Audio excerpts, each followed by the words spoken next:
When I started babysitting, the parents gave me a horrifying set of rules. I thought I hit the jackpot when a rich family paid me $200 to babysit their child for a night. I never could have guessed this would have led to my life being ruined forever.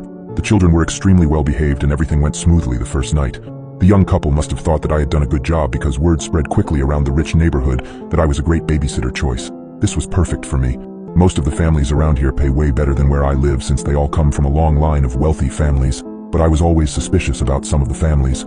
You hear rumors about really rich people, some very creepy stories, but I never actually believed any of them. Sometimes I'll babysit for a few hours and make a couple $100. Other times the parents want me to stay the night while they go off and get a hotel room so that they could be away from their kids for a change. That is where I make the big bucks. A couple of days ago, a husband and wife had texted me asking if I could stay the night at their mansion and watch their 7-year-old little girl for them. I happily agreed, not knowing this might be the last time I ever see the outside world again. When the day finally came, I drove my beat-up Jeep Wrangler to the edge of the rich neighborhood and made my way up this private driveway that I had never noticed before because the entrance was hidden back amongst the trees that surround the entire north side of town. I drove up this steep, winding driveway for what seemed like 10 minutes before I finally saw the house come into view. Out of all the houses I've babysat at, this was hands down the most gorgeous one I've ever seen. I hoped I would get some good money for this. I got out of my car and made my way up to the front porch, where I knocked on this gigantic wooden door. A few seconds later, a beautiful woman in her mid-30s answered and introduced herself as Mrs. Collins. She called her husband down, and shortly after an extremely handsome man, also in his 30s, came walking down the grand stairway, holding an adorable little girl in his arms. The couple seemed very anxious to leave, and even though they were both gorgeous people, I could tell that underneath all of their beauty, they were both extremely tired and haggard from having to keep up with their 7-year-old. They were obviously very excited about having an entire night to themselves, and couldn't wait to get out of there as fast as they could.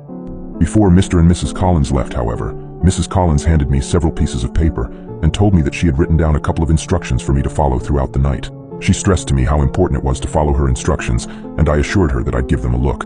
I waved to the pretty young couple as they made their way down the driveway in their expensive Mercedes, and then closed the door behind me.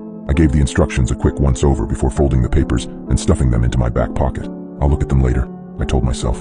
How stupid I was to do that. Mr. and Mrs. Collins' daughter Samantha was a very nice young girl who warmed up to me almost immediately, or so I thought. We had spent the next few hours playing games and watching TV.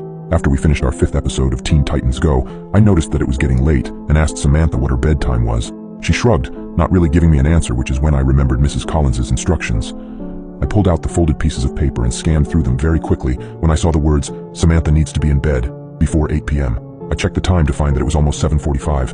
"Well, it looks like your bedtime is right now," I said, lift Samantha up off the couch so I could get her ready. She brushed her teeth and I tucked her into her California king-sized mattress. I told her goodnight and was leaving her room when she said something that stopped me in my tracks.